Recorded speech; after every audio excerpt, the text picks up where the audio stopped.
ओंकारं बिन्दुसंयुक्तं नित्यं ध्यायन्ति योगिनः कामदं मोक्षदं चैव ओंकाराय नमो नमः। अज्ञानतिमिरान्धानां ज्ञानाञ्जनशलाकया चक्षुरुन्मीलितं येन तस्मै श्रीगुरुवे नमः। तस्मै श्रीगुरुवे नमः। जयकारा। अधिम तीर्थेश्वर देवाधिदेव महादेव ऋषभदेव भगवान की, वर्धमान महावीर भगवान की। जोर से बोलिए। आचार्य श्री आदि सागर महावीर कीर्ति विमल सागर जी महाराज की, तपस्वी सम्राट गुरुवराज श्री सन्मति सागर जी महाराज की जय। बोलो परम पूज्य वर्तमान की वर्तमान चतुर्थ वस्त्राधीश आचार्य जी 108 सुनील सागर जी गुरुदेव की जय हो। जयकारा गुरुदेव का। सुंदरता होना हो, सादगी होनी चाहिए। सुंदरता होना हो, सादगी होनी चाहिए। खुशबू होना हो, महक होनी चाहिए। खुशबू हो ना हो, महक होनी चाहिए।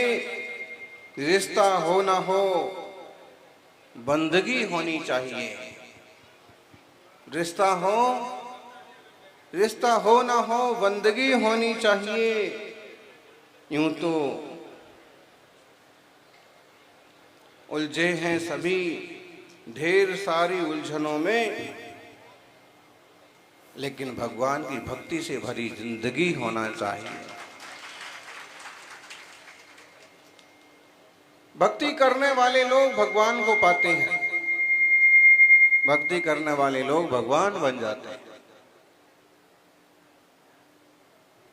शुभम सागर जी ने आपको बहुत विस्तार से समझाया।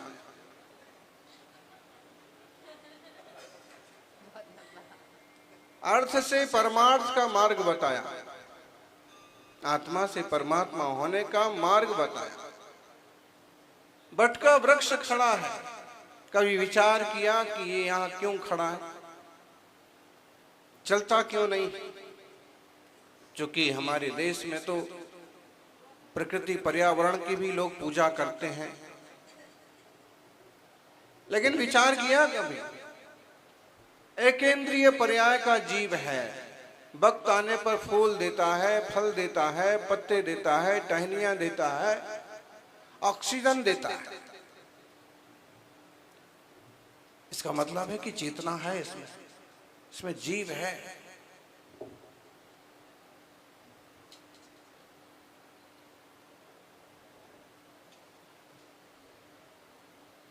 लेकिन इतनी सामान्य पर्याय है कि वो अपनी सुरक्षा नहीं कर सकता। कोई विचार करिए कि कैसे कभी इंसान बन सकता है क्या? गाय है, भैंस है, पशु है, पंछी है, चलता फिरता है, देखता जानता है, बोलता है अपने हिसाब से।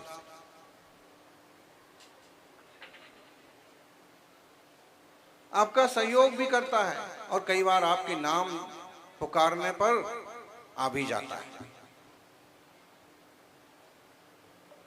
इसका मतलब इसमें चेतना तो है, इसमें ज्ञान तो है, इसे पता तो है कि ये मेरा घर है, ये मेरा खूंटा है, ये मेरा खेत है। अब काम पर जाने का टाइम हो गया, अब बछड़े के आने का टाइम हो गया, उसे भी अंदाज तो चेतना तो है, ज्ञान है, ज्ञानी।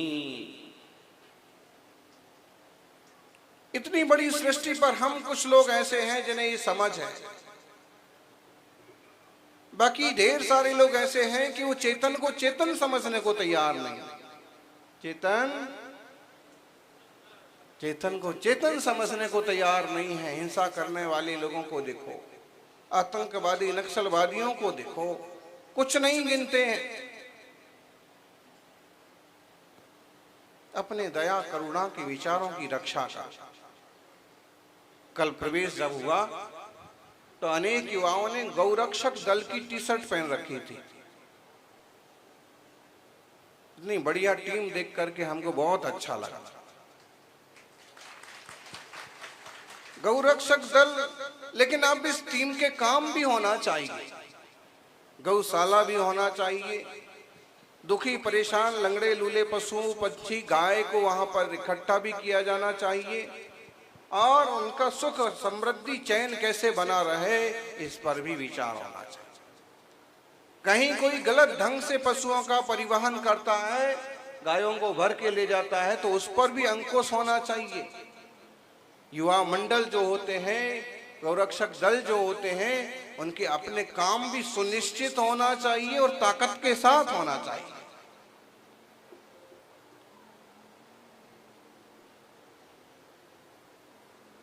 सौभाग्यशालियों,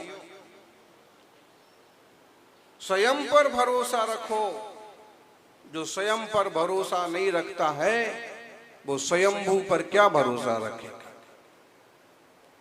स्वयं पर भरोसा रखो। मैं भी चैतन्य घन आत्मा हूं, मेरे भी अपने कर्तव्य हैं। और स्वयं पर भरोसा रखने वाले स्वयंभू पर शंभू पर भी भरोसा रखते।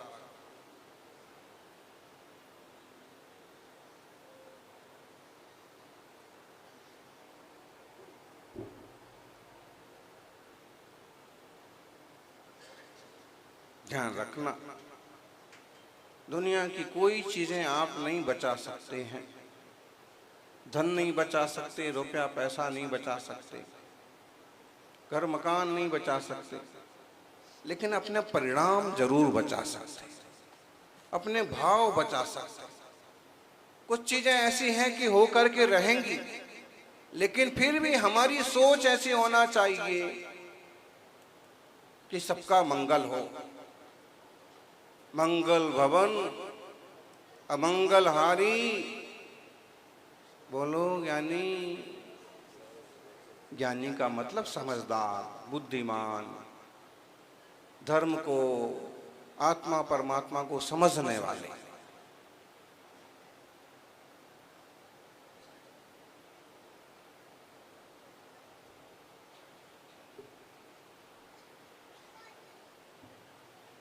अन्यथा वेद पांडित्यम शास्त्र पांडित्यम च अन्यथा, अन्यथा आत्म पांडित्यम लोकः क्लिश्यति चान्यथा। वेद पुराण पढ़ लें लेकिन आत्मज्ञान ना हो, जीव मात्र की दया का परिणाम ना हो, तो यह पांडित्य बेकार है। ढेर सारे पुराण शास्त्र पढ़ लें और हमें समझदारी ना हो, परिवार गांवों के साथ भी हम रिश्ता ना निभा पाएं, तो कहते शास्त्र पांडित्य बेकार है। ढेर सारे शास्त्र पुराण कापी किताबें पढ़ने के बाद भी यदि तत्व ज्ञान ना हो, खुद के चैतन्य तत्व की समझ ना हो, आत्म स्वभाव की समझ ना हो, तो कहते हैं कि ये सब कुछ बेकार है। और जब तक सही सही समझ नहीं होती है तब तक कुछ भी मेहनत करते रहो, सब क्लेश ही क्लेश है, उपलब्धि कुछ नहीं। जैसे भूसा कूटने से कोई फायदा नहीं होता। किसान ने गेहूं निकाल लिए, फसलें निकाल ली हैं और खाली भूसा खेत में पड़ा है। अब कोई भूसा कूटे, क्या मिलेगा उसको? यानी कुछ नहीं मिलेगा। भूसा मत कूटो, संसार तो भूसा है और इस संसार में भक्ति जो है वो दाना है। भक्ति करो, दाना कमाओ, भूसा तो आता रहेगा, जाता रहेगा, चलता रहेगा। धन जो है वो भूसा है, धर्म जो है वो दाना है।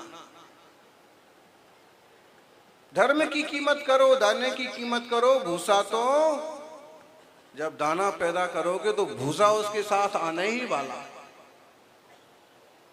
आत्मार्थियों, पुण्य का वैभव कैसा होता है। आपने रामायण तो बहुत सुनी पढ़ी देखी है, लेकिन एक प्रसंग हम आपको जैन पद्म पुराण से सुनाते हैं। जैन रामायण इसमें कई सारी अच्छाइयाँ, कई सारी विशेषताएं हैं। हुआ ये, श्री राम, लक्ष्मण और सीता वनवास पर थे। काफी थकान हो गई, कुछ समझ में नहीं आ रहा था कि कहाँ विश्राम करें। इतने में एक छोटा सा घर दिखा। लक्ष्मण जी ने कहा, देखिए भैया, बुरा वहां थोड़ा विश्राम हो सकता है। सीता जी बार बार कह रही हैं प्यास लग रही है, सूरज सर पर आ गया है, बहुत तपन हो रही है, अंजुली भर पानी की बहुत जरूरत है। और उस घर की तरफ गए। आंगन में पहुंचे,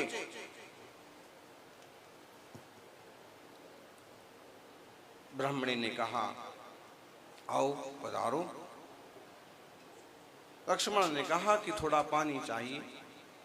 पानी लेने के लिए जब तक अंदर गए तब तक ब्राह्मण आ गया। एक ही घर के लोग दो तरह की बुद्धि वाली हो सकते। ब्राह्मण ने जैसे उनको देखा, आग बबूला हो गया, जान ना पहचान, हमारे आंगन में कैसे आ गए तुम लोग, बाहर चलो, बाहर चलो।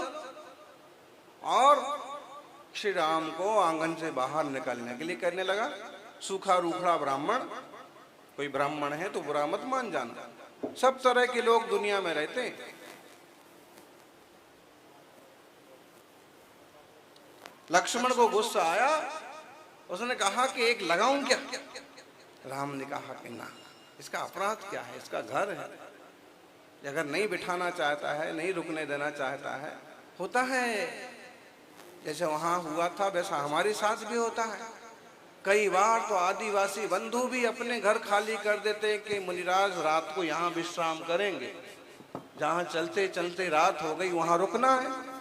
और कई बार ऐसा होता है कि बड़े बड़े महल वाले भी हैं, बड़े बड़े महल वाले भी। हमारे साथ हुआ था जब मुंबई तरफ जा रहे थे, इतना बढ़िया परिवार भी साथ में था, और डी.वाई. पाटिल स्टेडियम के पास पहुंचते पहुंचते रात हो गई, तो हमने कहा यहीं रुकना चाहिए। तो सिर्फ चौकीदार ने कहा कि अंदर नहीं जा सकते। अब वो देखा जाए, बेचारे की अपनी नौकरी का सवाल है, अंदर नहीं जा सकते। खैर, जंगल में रहने वाले साधुओं के लिए कमरे की तो क्या जरूरत है। लेकिन 2 दिन बाद ही डी.वाई. पाटिल, वो आदमी तो अभी भी शायद जिंदा होगा, राज्यपाल रहे हैं, 2 दिन बाद ही उनका फोन आया कि हमें पता पड़ा ऐसा ऐसा हुआ, हम आपसे क्षमा मांगते हैं।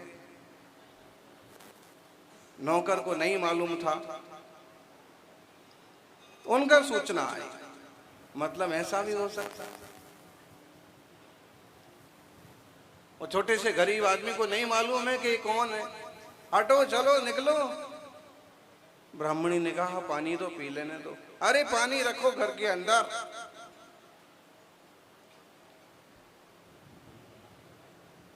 चले गए। श्री राम ने कहा भाई चलो चलते हैं, चले गए। पुण्यात्मा जीव जहां जाते हैं वहां उनका धूमधाम से स्वागत होता है, उनकी व्यवस्थाएं बैठ जाती हैं। आगे गए, एक झरने पर पानी पिया, विश्राम किया, ध्यान किया, फलाहार किया और चलते रहे। थोड़े और आगे गए कि देखा जोरों से बारिश होने लगी। जोरों से बारिश होने लगी, विहार चलना फिरना मुश्किल होने वाला है। ऐसा न किया जाए कि इसी जंगल में विश्राम किया जाए, चातुर्मास किया जाए। अरे मुनिराज नहीं, पहले तो श्रावक भी चातुर्मास करते थे, 4 महीने तक घर गांव छोड़ के कहीं नहीं जाना। दिल्ली वालों, अब दिल्ली जैसे शहर में तो चातुर्मास करने का कोई मतलब ही नहीं रह गया। जैसी सर्दी वैसी गर्मी वैसी चातुर्मास। कहीं घास नहीं पैदा होना है, कहीं कोई जैसा है सो है, लेकिन फिर भी परिपाटी चल रही है। हुआ एक बढ़िया सुंदर वृक्ष के नीचे जाके ठहर गए। रात होने का वक्त आया। उस वृक्ष पर एक यक्ष रहता था। आप भूत बोल सकते हो। एक यक्ष रहता था, उस यक्ष ने देखा कि ऐसे सज्जन सभ्य महापुरुष ये यहाँ आज मेरी छाया में बैठे हैं और इनको कोई तकलीफ होती है तो मुझे बहुत पाप लगेगा।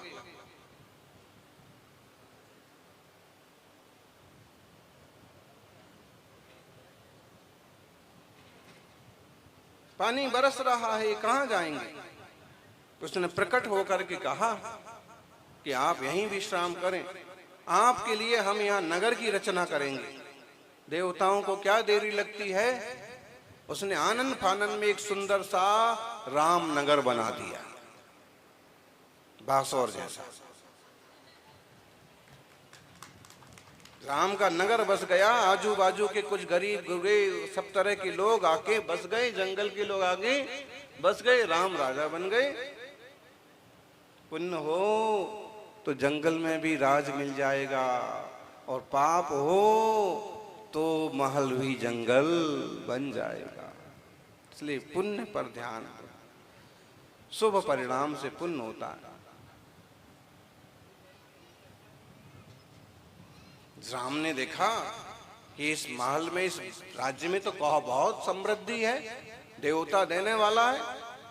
तो उन्होंने कहा कि देखिए भाई लक्ष्मण, काफी सारे लोग होंगे जो भूख प्यास से परेशान रहते होंगे, जैसे अपने साथ हुआ।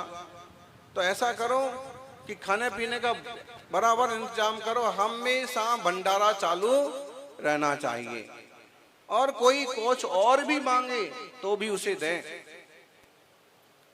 एक दिन की बात है कि वो ब्राह्मण महाशय, उन्हें भी कानो कान खबर लगी कि ऐसा कोई राम नगर है और वहां के राजा है और बहुत दयालु हैं और बहुत ज्यादा दान करते हैं। उसने कहा कि क्यों ना अपन भी जा करके और कुछ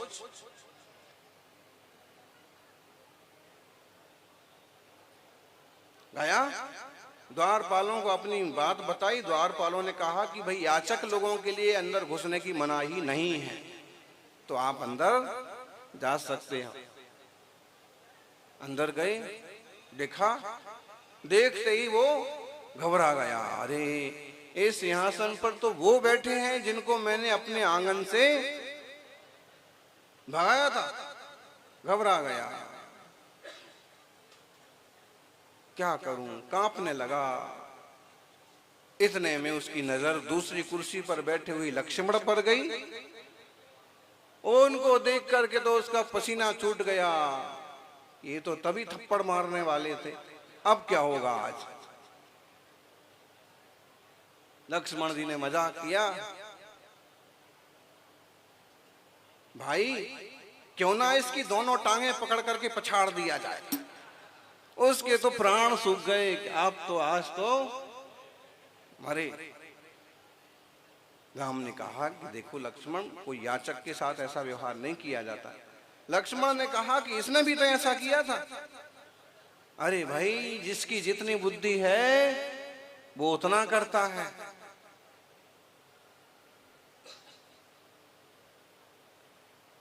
क्या चाहिए मांगो, और उसने जो मांगा उससे दुगना दिया और उसे रवाना किया।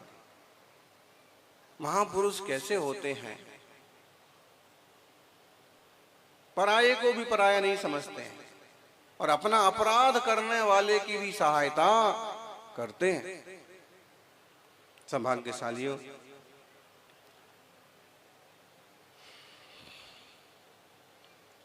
दिल्ली के श्रावक उपस्थित हैं। श्री नेमी धर्म यात्रा, गिरनार यात्रा निकाल रहे हैं। लगातार आदिनाथ जन्मोत्सव से पथ संक्रमण चल रहा है। नेमिनाथ भगवान का सुंदर रथ भी उस यात्रा में है और सबका आग्रह है कि संघ भी गिरनार जी पहुंचना चाहिए। तो संघ तो कब तक गिरनार जी पहुंचता है ये तो समय बताएगा, लेकिन दिशा तो बिहार की जो है वो गिरनार जी की तरफ ही है। गिरनार जैसे पवित्र तीर्थ का सबको दर्शन करना चाहिए और जो यह उपक्रम यानी जैन मिशन ने दिल्ली से चालू किया है, उसमें सभी को पद विहार में शामिल होना चाहिए। पूरी यात्रा हो पाए ना हो पाए, लेकिन जितनी हो उतनी 22 कदम 22 किलोमीटर जितना बने उतना चल, क्योंकि ऐसी यात्राएं बार बार नहीं निकलती। 2018 में गांधीनगर से गिरनार के लिए यात्रा मिंडा परिवार ने निकाली थी, जिसमें 50 साधुओं के अलावा 100 से ज्यादा श्रावक भी सम्मिलित थे। गुजरात सरकार का भी बराबर सहयोग था। और तब के 7-8 साल बाद एक मौका अभी आया है कि इन श्रावकों ने उपक्रम किया है और इसमें सभी सम्मिलित हों। इसी तो बहुत बड़ा रूप दिया गया है, बहुत अच्छा रूप दिया गया है। देश की राजधानी से और गुजरात की राजधानी होते होते गिरनार तक पहुंचना है और वहां पहुंचकर तीर्थंकर जैनेन्द्र नेमिनाथ स्वामी के पवित्र चरणों के दर्शन करना है, निर्वाण लाड़ू अर्पित करना है। निश्चित रूप से भावनाएं साकार होंगी। इस तरह की धार्मिक कार्यक्रमों में सभी लोग जुड़े, एक सौहार्दपूर्ण श्रेष्ठ समृद्ध समाज की संरचना हो।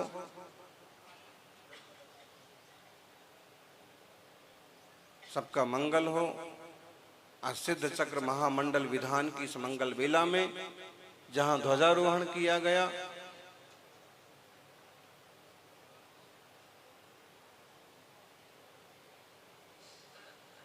मंत्रों की आहुति पूर्वक कार्यक्रम का मंगलाष्टक किया गया। निश्चित रूप से ये 7-8-9 दिनों का जो सानिध्य आप लोगों को मिलने वाला है, ये सार्थक होगा, मंगलकारी होगा, देश समाज और गांव के लिए समृद्धि करने वाला होगा। यही मंगल भावना। जय बोलिए अहिंसामयी सनातन विश्व धर्म की। बोलो परम पूज्य चतुर्थ पट्टाचार्य सुनील सागर गुरुदेव की।